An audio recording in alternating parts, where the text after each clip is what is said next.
Hey, good morning, everybody.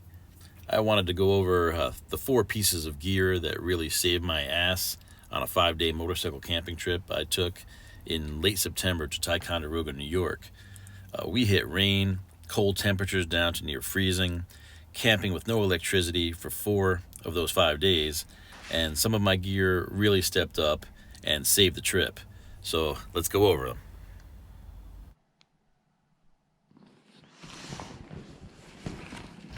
Gear number one, 60-liter dry bag. In June of this year, my buddy Gary and I took a ride to Laconia Bike Week in New Hampshire. I had a duffel bag on the pillion seat with clothes, sneakers, and a hoodie, and we got caught in a fast downpour, nothing I could do to get out of it, and all my clothes got soaking wet. So, lesson learned, I picked up this 60-liter dry bag for the 5 day New York State motorcycle camping trip. Here you can see it fits nicely on the pillion seat, and it's actually a great backrest for a long trip. Sometimes you have to get creative to keep your bike dry.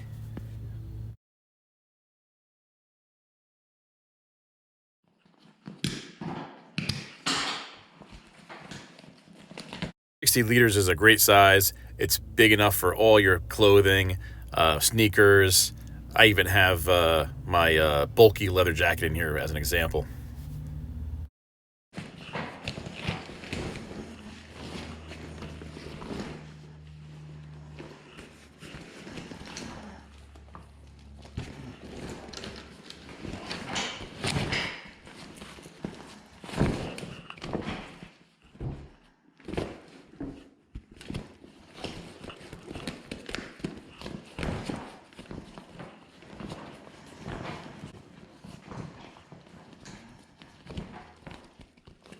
It does have this inner liner, which would seal together to make sure it's waterproof.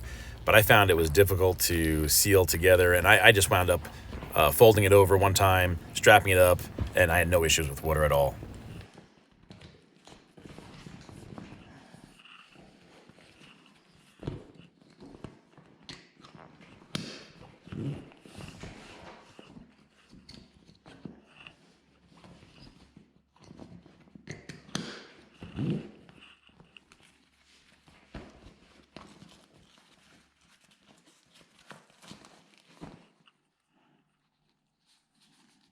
Piece of gear number two, a battery bank. Now, as you can see, this one can be solar powered, but honestly, I rarely use it as such. I charge it straight from a wall outlet before leaving for a trip, and I leave it as an emergency backup only. My rule is to always charge everything on the bike while I'm riding. And on this trip, we spent 4 days in Ticonderoga, and each location was somewhat close together, so I could not get a long charge. And to make things worse, the campground we were staying in had no electricity. It was a primitive site. And so all of our electric gear was starting to die. GoPro batteries, phones, headlamps, etc.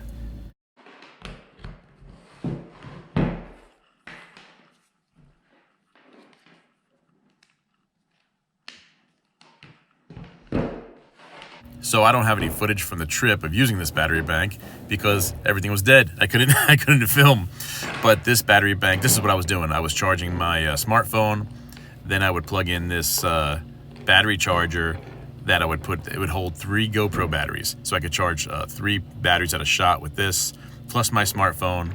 And then you'll see in a second that there's a center port still open on this battery bank, and Gary would use that to charge his battery bank, because he had wiped out his battery bank charging his phone because he couldn't charge his own phone while we were riding.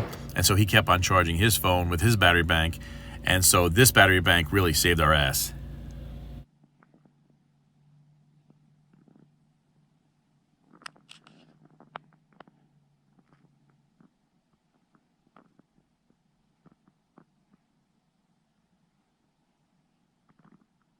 As I said earlier, I saved this battery bank as an emergency backup only.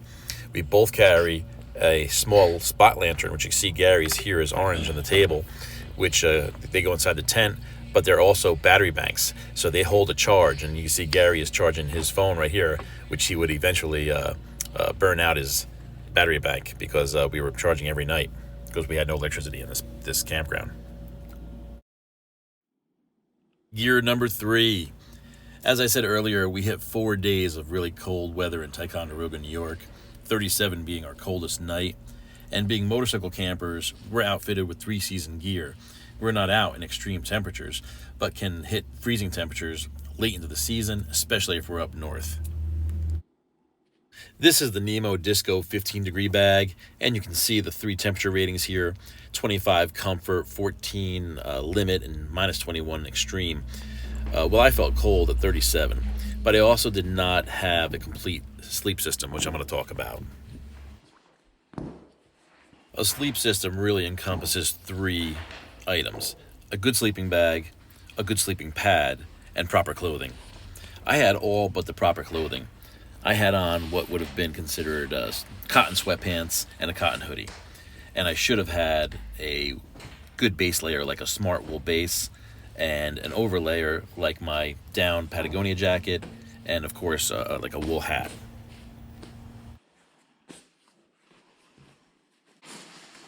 Would really like to try this sleep system again in the proper clothing in temperatures like we hit in Ticonderoga. And also you need to use the sleeping bag in the proper fashion. For instance, this hood has to come up all the way up over your head, zip the bag all the way up. There's an extra flap of material here which goes around your face and your neck, blocking any air from coming in, so that all that's really left is a little spot for your exhale to come out of the underneath the hood. That's all that should be showing, and that's the proper way to use the bag in cold temperatures.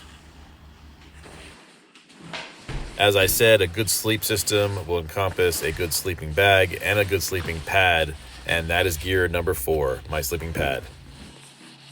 This is the Sea to Summit Camp Plus. It has a 4.5 R rating for insulation, so that combined with the sleeping bag I have should have been warm enough for 37 degrees, and like I say, with the clothing I had, it was not.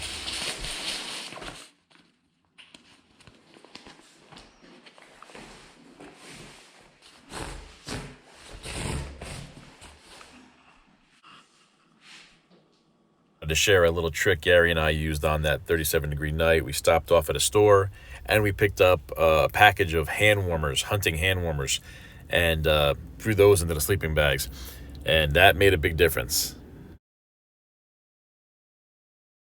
And finally, if you saw New York Motorcycle Camp Part 2, you'll remember Eamon here.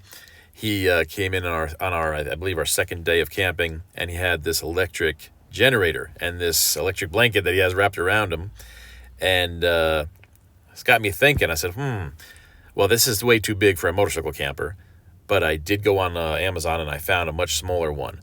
And if I can't get my sleep system to where I want it, where I'm comfortable and warm, down into the 30s, I may have to think about this.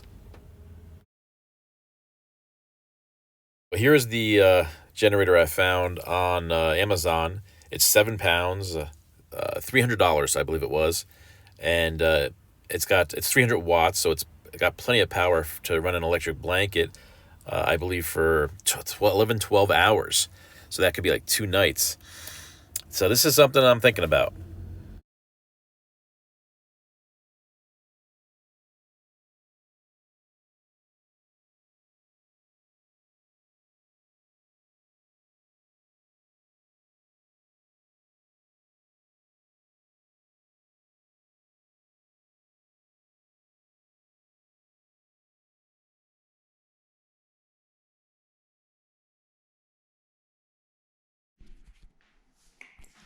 That's it for today. Let me know in the comments, what do you guys use when you start getting down into the 30s? And I'll leave links to the trip I used this gear on and links to the gear itself. And as always, if you would like to support this project, please hit the like button, subscribe to the channel, and I'll see you in the next one.